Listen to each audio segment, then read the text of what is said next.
Salim. He'd searched for 3 months before he'd finally found the fox. He would have never guessed the master thief was this woman who looked more like a rich man's mistress than the most successful thief in the world. She was stunning, true, but it was her eyes that knocked a man on his heels. They were a clear, icy blue, the irises rimmed in black, imperceptibly slanted at the corners. And she was looking at him straight on, amused at his surprise, waiting for him to speak. He realized in that moment the fact that she was a woman served his purposes very well indeed. Yes, this was perfect. The skill set the fox provided was unparalleled, legendary even.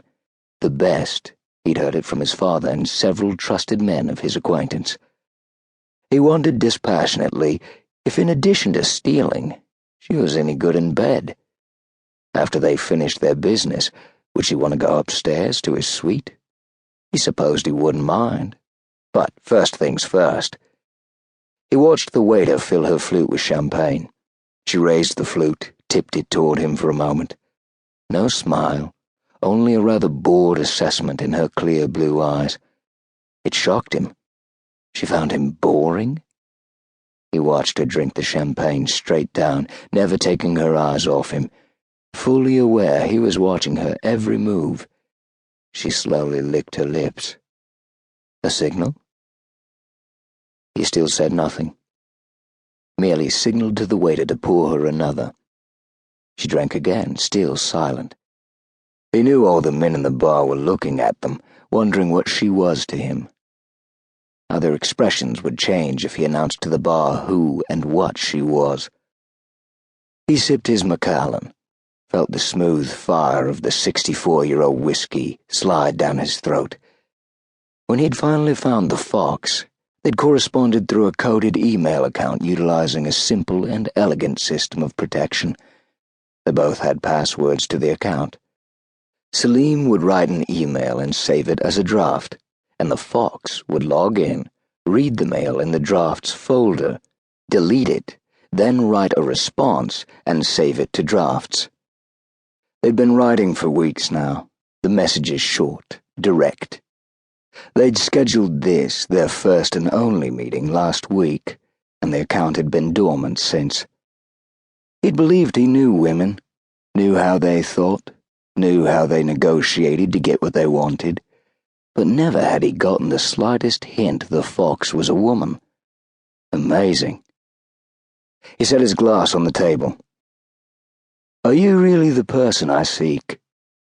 She only nodded again, that slight smile playing around her mouth. She never looked away from him. Salim said slowly, "Very well. Let us begin." She slid a piece of paper across the table.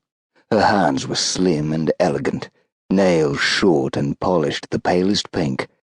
Her forearm slid briefly from the edge of her sleeve with a graceful whisper of fabric, and her delicate wrist turned slightly.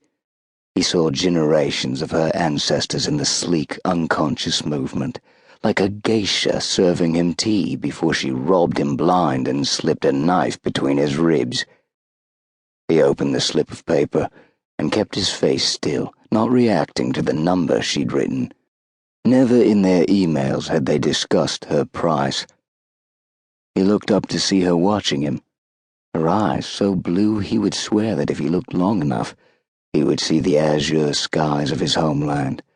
Except he realized in that moment her eyes were blank and empty and devoid of anything but shrewd amusement. A chill moved down his spine. He'd never felt this sort of fear before in his life, of anyone, particularly a woman.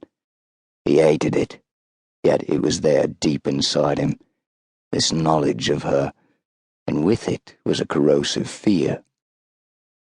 Her voice was deep and soft, and he leaned forward automatically when she spoke, though he could hear her clearly above the conversations in the bar. You are surprised. Yes. That is nothing for something so priceless. She snapped her fingers and looked away, but not before he saw the indifference